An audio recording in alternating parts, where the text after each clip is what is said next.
오늘은 요한복음 20장 1절부터 10절까지 말씀을 함께 나눠보겠습니다. 제가 봉독해 드리겠습니다.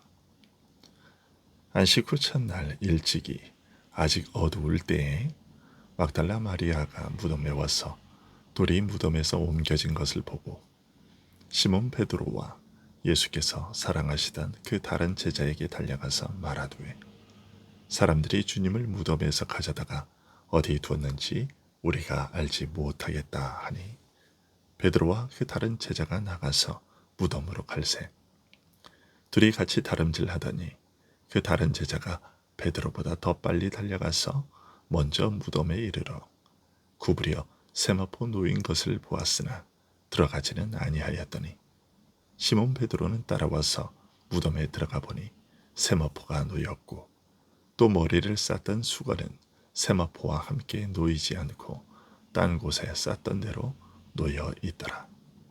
그때에야 무덤에 먼저 갔던 그 다른 제자도 들어가 보고 믿더라. 그들은 성경에 그가 죽은 자 가운데서 다시 살아나야 하리라 하신 말씀을 아직 알지 못하더라. 이에 두 제자가 자기들의 집으로 돌아가니라. 아멘. 안식일의 준비일에 아리마대 요셉과 니고데모는 예수님을 장사 지냈습니다. 그리고 안식 후 첫날 새벽이 되자 막달라 마리아는 주께서 묻히신 무덤으로 갔습니다. 하지만 가서 보니 무덤을 막았던 돌이 옮겨져 있는 것을 보고서는 베드로와 요한에게 달려가 사람들이 주님을 무덤에서 옮겨 어디에 두었는지 알지 못하겠다고 말했습니다. 2절에서 우리가 알지 못하겠다라고 말한 것으로 보아 마리아 외에 다른 여인들도 함께 했던 것을 알 수 있으며 시체가 사라지고 없다고 말한 만큼 무덤에 들어가서 시체가 사라진 것을 확인했을 겁니다. 다른 복음서를 참고해 보면 이때 여인들은 천사를 보았고 그들이 주께서 부활하신 사실을 확인시켜 주는 말도 들었을 겁니다. 마리아는 이 엄청난 사실을 베드로와 요한에게 달려가서 알리고자 했습니다. 이 소식을 전해 들은 베드로와 요한은 다름질하여 주님의 무덤으로 갔습니다. 무덤에 들어가 보니 여인들의 말대로 주님의 시체는 간 곳 없고 수의와 수건만 놓여 있었습니다. 두 사람은 빈 무덤을 확인하고서야 여인들의 말을 마침내 믿었습니다. 하지만 요한은 9절에서 그들은 성경에 그가 죽은 자 가운데서 다시 살아나야 하리라 하신 말씀을 알지 못하더라 라고 전하고 있습니다.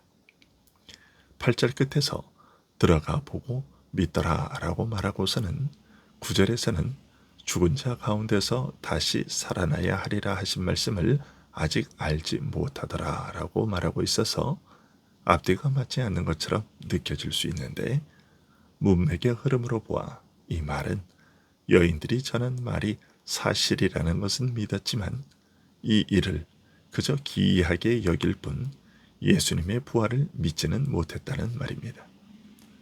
그리고 예수님의 시체가 사라지기는 했는데 수건과 세마포는 그 자리에 남아 있었다는 것은 누가 시체를 훔쳐간 것이 아님을 말해주고 있는 것입니다. 이런 증거를 눈으로 확인했지만 베드로와 요한 같은 제자도 예수님께서 부활하신 사실을 깨닫지는 못했습니다. 분명히 마리아가 천사들이 알려준 사실을 전달받고 무덤에 달려와 확인했음에도 불구하고 예수님께서 부활하신 사실을 깨닫고 받아들이지는 못했던 것이죠. 언뜻 지나치기 쉽지만 여기에는 중요한 사실이 담겨 있습니다. 예수님의 부활을 깨닫고 믿음으로 받아들이는 것은 눈으로 사실을 확인하는 것만으로 되는 것이 아니라는 사실입니다. 눈으로 보고 경험한다고 해서 누구나 믿게 되는 것은 아닌 것이죠.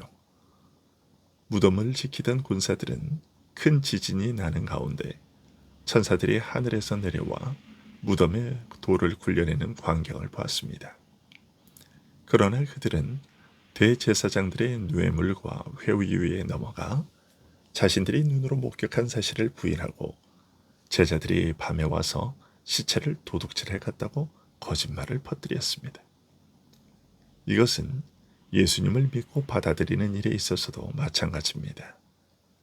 유대인들은 예수님께서 수많은 표적을 행하여 자신이 하나님의 아들이요 그리스도이심을 보이셨습니다. 하지만 그들은 또 다른 표적을 구할 뿐 깨닫거나 믿지 못했습니다. 불신자들은 걸핏하면 보여주면 믿겠다라고 말합니다. 하지만 사실은 아무리 눈으로 보아도 믿지 못하는 것입니다. 믿기 위해서는 눈으로 보는 것 이상이, 단순한 경험 이상의 무엇이 필요한 것입니다. 9절의 말씀은 그래서 의미심장한 말입니다.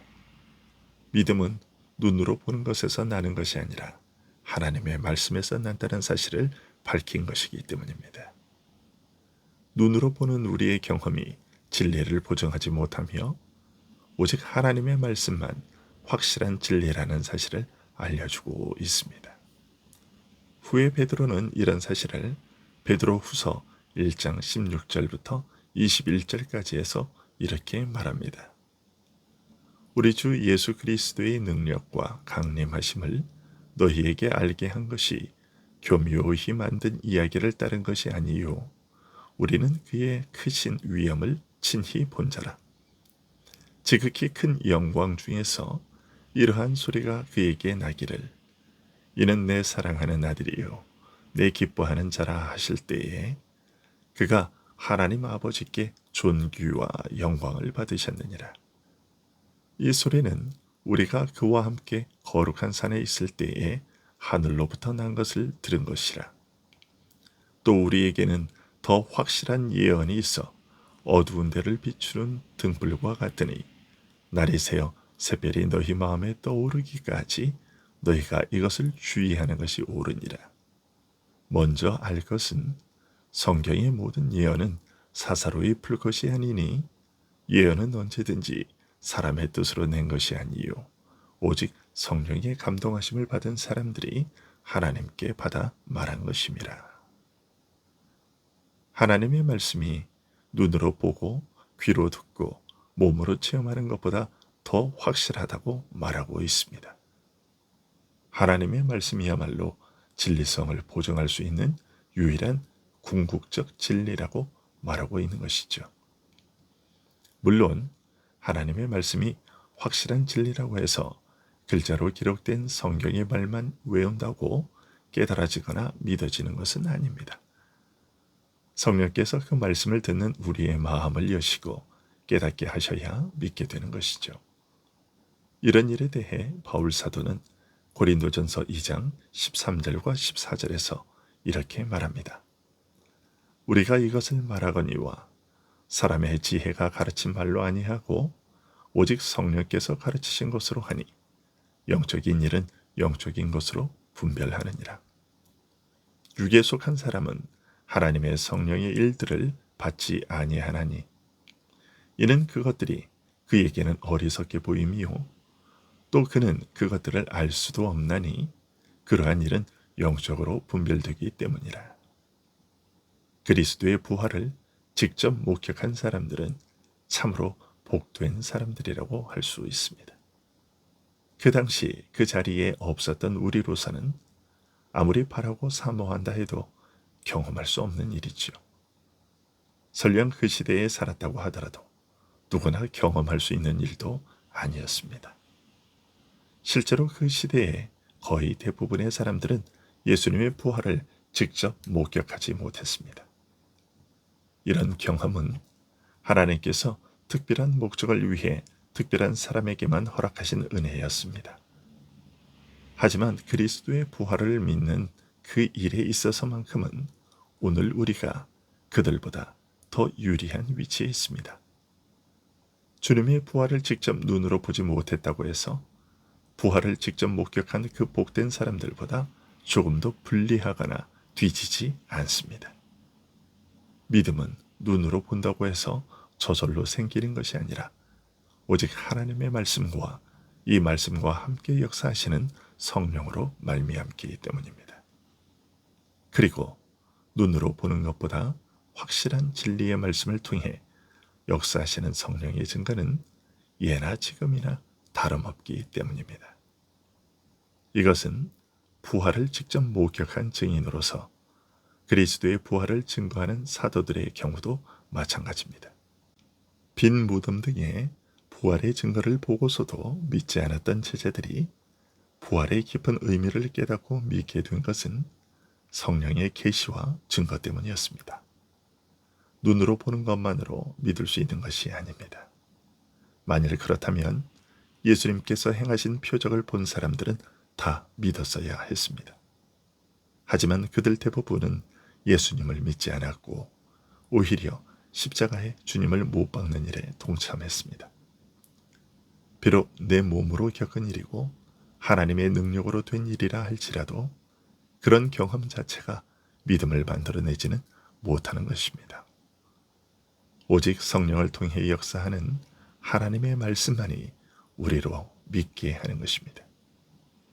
고린도전서 15장 4절에서 바울 사도는 성경대로 사흘 만에 다시 살아나셨다라고 전함으로써 그리스도의 부활에 그에 대한 우리 믿음의 근거는 성경이라는 것을 간접적으로 확인시켜 주고 있습니다. 이 성령이 믿게 하시는 역사가 우리 모두에게 임할 수 있기를 간절히 소원합니다. 기도하겠습니다.